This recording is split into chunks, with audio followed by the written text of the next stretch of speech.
What's up, you guys? Thank you for clicking on this video. So as you can tell by the title, Transformers Year in Review for 2024, the 40th anniversary of this amazing, beautiful franchise that has inspired and sparked lives of millions upon millions of people all across the globe and probably saved a lot of people's lives. You never know what somebody's going through.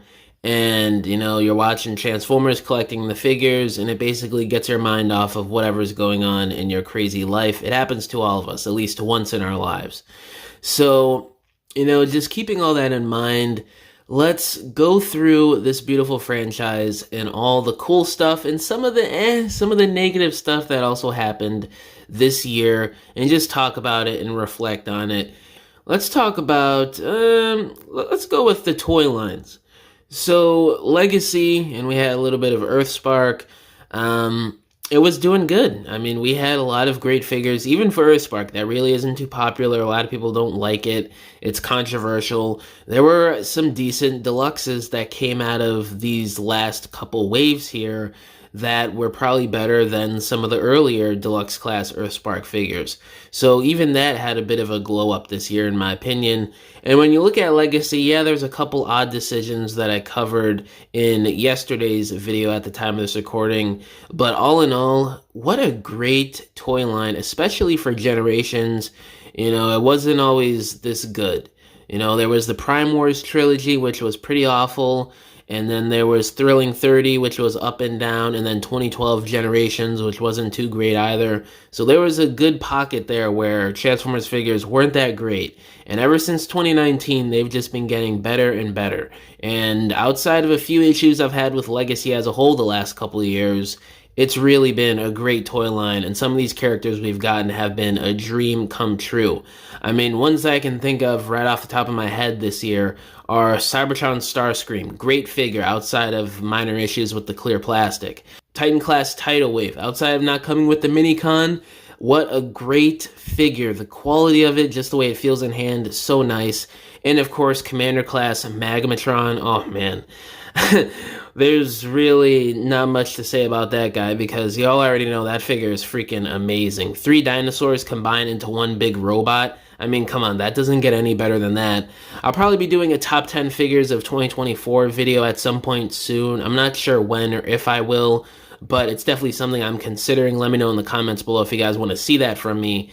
But just in general, a lot of great figures, and I hope 2025 is just as good or maybe even better. Now, heading into Earthspark itself, it was decent for them in terms of the show as a whole. It's pretty much ended from what we know, at least. There could be more episodes or like a special or whatever, but from what we know, we're heading into Cyberworld next year, and Earthspark is basically in the past at this point. But Season 3 dropped like a couple months ago, and really nobody was talking about it. Really nobody watched it, which really does suck because there was a lot of good things going on in the show, even in the later seasons, which weren't as good as some of the elements of Season 1. I haven't seen most of Season 2, and I definitely didn't see Season 3, so I can't really tell. But all in all, at least we got a cartoon this year. There's a lot of franchises out there that can't even get a show anymore, which is pretty crazy. So hopefully Cyberworld is just better, and Earthspark was just a slight bump in the road, that we can't have another bad show like Earthspark again 2 times in a row. That's not going to be good for us. So here's hoping Cyberworld is great next year. Heading into Skybound's comics for Transformers, they've been around for like the past year now. I've read about half of the issues that are out, I'm pretty sure. I got to catch up on some of them, but from what I've read and what I've seen from other people and little tidbits here and there from some of the recent comics that I haven't read yet, man, they have been killing it. Talk about a dream come true for Transformers comics. I mean, IDW was great like the first, 7-8 years, but the last 5 or so years they had the license, it got pretty rocky there. And, just with Skybound starting off so strong, possibly even better in some elements than how IDW started out, I really can't complain, and it's really been great. And it wouldn't be a 2024 year in review for Transformers without talking about the craziness in the video game community, whether it's Reactivate or the rumors that have been going on for like a year now about the old games getting remastered. It's been crazy. Like, we've gotten so much crazy news behind the scenes on the development of Reactivate that really haven't been too great. We've gotten a lot of leaks that I've covered on the channel over the last year, and some have been good, some have been pretty odd or just bad. And just looking at it as a whole, it's just very strange. Like, where is this game? It's been in development for almost 10 years now. We haven't had a good console game, or a console game at all, in almost 10 years, since Devastation, where we're getting word that we may not even get the game next year and we may have to wait in 2026. I mean, what the hell is going on here? It's just strange. But there is a positive to this. The rumors of the old games being remastered for the modern era, I hope it happens. There's a lot of evidence pointing to it happening. There's been a lot of developments behind the scenes that people have covered the last few weeks and few months that lend to these games getting remasters and re-releases in the coming months. Some of the Bayverse games, War for Cybertron, Fall of Cybertron, and I think maybe Devastation as well, and Rise of the Darkspark, but don't quote me on that. I'm not sure on those two games.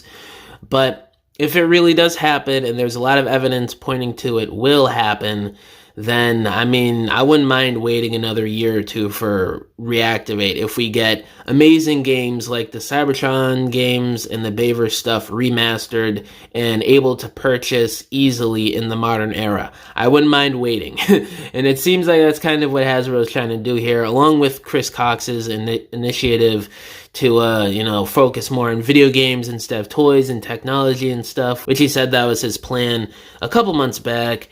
So who knows what's going to happen, but the video game stuff this year has been pretty crazy, even though we haven't gotten any new releases on consoles. And lastly here, to close out some of the bigger moments that have happened this year for Transformers, we have the one film that dropped back in September. It's been kind of rocky the whole year with this movie. I mean, when it finally came out, people warmed up to it. Everybody was loving it. I thought it was a great movie. I saw it opening day. But then there's the flip side of it.